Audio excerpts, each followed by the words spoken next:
Within the province of Cavite, Cavite City is one of the most underrated historical places unknown by many in the Philippines. Even though the place is particularly rich in religious beliefs and historical figures of our national heroes and history here, many people still doesn't understand Cavite City's historical context, background, and story. Especially those people that's unfamiliar and that doesn't live near Cavite or Cavite itself. But did you know, because of its historical heritage, Cavite is also known for as the historical capital of the Philippines.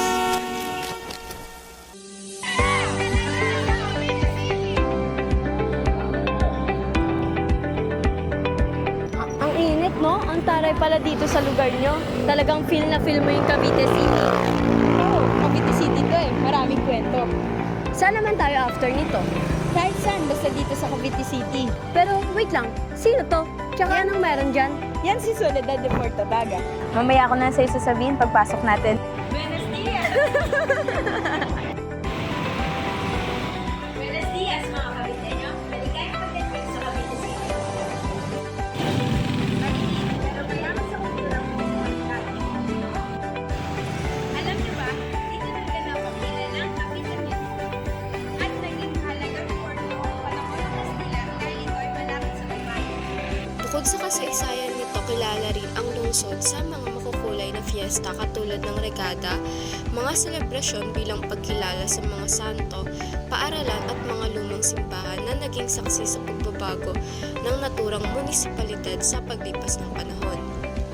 Ngayon, nakikita niyo sa aking likod ang Cavite City, Hero Arc na nagsisilbing entrada ng mga kalsada patungong Cavite City. Balik lang tayo saglit sa nakaraan ha. Ang arko na ito ay inaugurate noong Hunyo 12, 2009 para sa pagdiriwang ng 111th anibersaryo ng kalayaan ng Pilipinas.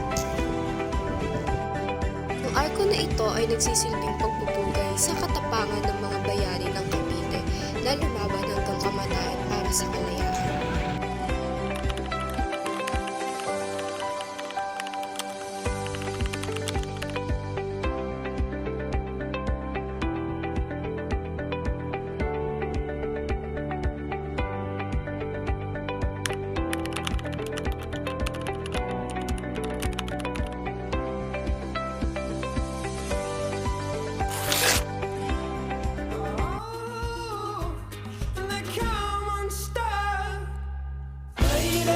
Running down to the riptide, taken away to the dark side. I wanna be your left-hand man. I love you when you're singing that song, and I got a lump in my throat. Kanina ay nakilala na ang entrada o ang Legos Art ng Cavite City. Ngayon naman ay nasa likod ko ang monumento ni Julian Felipe. So, para sa kaalaman ng lahat, sino nga ba si Julian Felipe? Si Julian Felipe ay isang kilalang Pilipinong kompositor na gumawa ng musika ng pambansang awit ng Pilipinas na Lupang Hinirang na dating kilala bilang Marcha Nacional Filipina. Si Felipe ay pinanganak noong Enero 28, 1861 dito sa Cavite City. Nag-aral siya sa pampublikong paaralan sa Cavite at Binondo, Manila, kung saan natutunan niyang tumugtog sa murang edad. Sa pamamagitan ng pagtugtog niya, nagkamit siya ng parangal sa kanyang komposisyon tulad ng Amorita Danza, Cintas y Flores at Matete al Santissimo noong 1895. Alam niyo rin ba na si dating Pangulong Emilio Aguinaldo ang humiling kay Felipe na gumawa ng National March para sa Pilipinas? Iniutos niya ito kay Felipe bago ideklara ang Independence Day noong Hunyo 12, 1898. Ngayon, alam nyo na ang pahapyaw na buhay ni Julian Felipe, libutin naman natin ang monumento na inialay para kay Julian Felipe na matatagpuan dito sa Julian Felipe Boulevard, dito mismo sa Cavite City. Sa unting laban na mula San Sebastian College ay mararating yun na ito. Makikita nyo na mayroon itong dalawang malakas na bato at ang pagitan naman nito ay ang repulto ni Juan Felipe. Kung makikita nyo naman dito, talagang napanatili ang pagiging malinis ng paligid ng monumento at puno ng halaman na nagdaragdag ng kagandahan nito. Kaya kung wala akong ginagawa, tara, bakit hindi mo subukang magaliwaliw at bisitahin ang makasaysayang monumento ni Julian Felipe?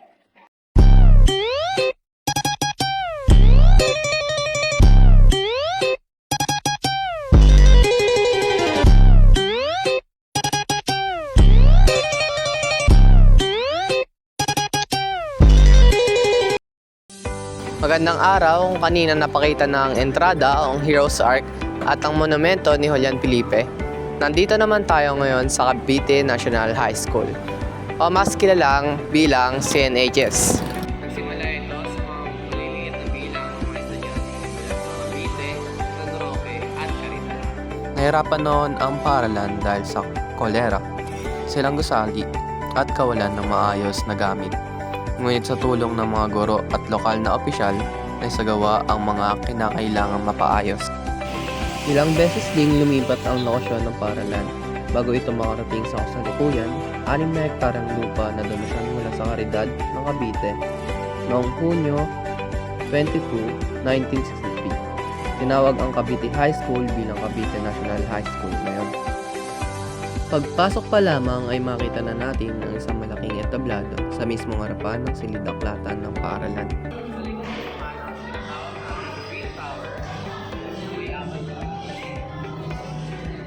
Konting lakad lang ay marating mo na rin ang kadalasang tambayan ng mga active maroons na tinatawag nilang Jura.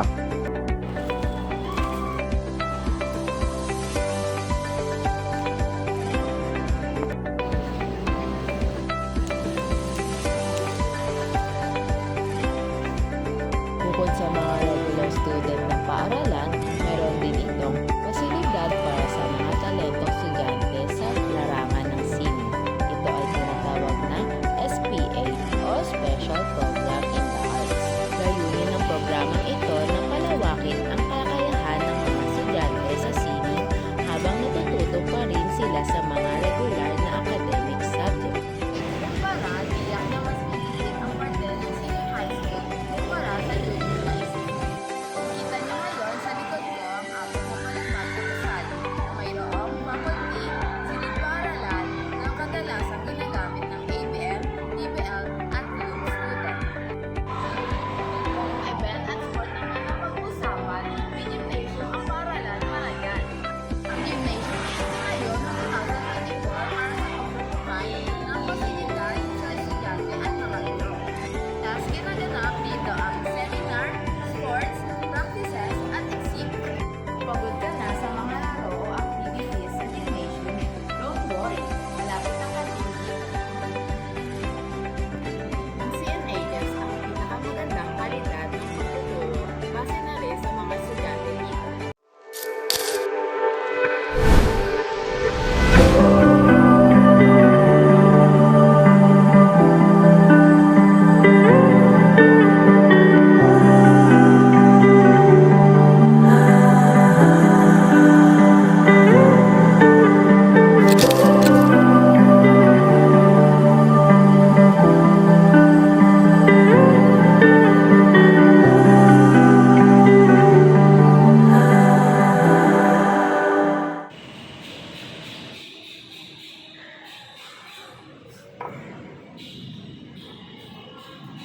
Bilang kilala ang Cavite City sa may maraming relihiyosong mamamayan ng tao, isa ang San Roque Church sa saksi sa hiling at dasal ng mga Caviteño. Ang Diocesan Shrine of Our Lady of Solitude of Portabaga, na kilala rin bilang San Roque Parish Church, ay matatagpuan dito sa P. Burgas Ave, San Roque, Cavite. History lang tayo saglita. Alam niyo ba nagsimula ang simbahang San Roque noong 1571 nung dumating ang mga Kastila sa Cavite? Noong 1573, may lumapit ng mga piratang Chino pero natigil sila ng mga Kastila sa San Roque.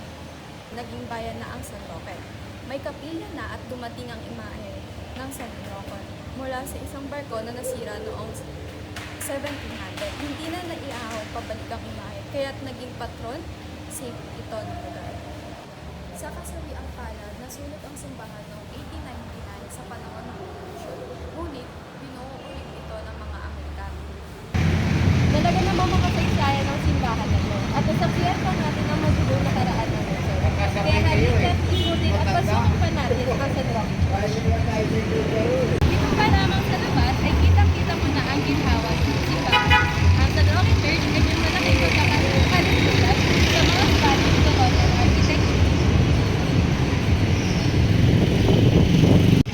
Nakikita sa harap ng simbahan ang impluwensyang Romanes, maraming arko, matitibay at makakapal na pader, na bato at matayog na kampanaryo.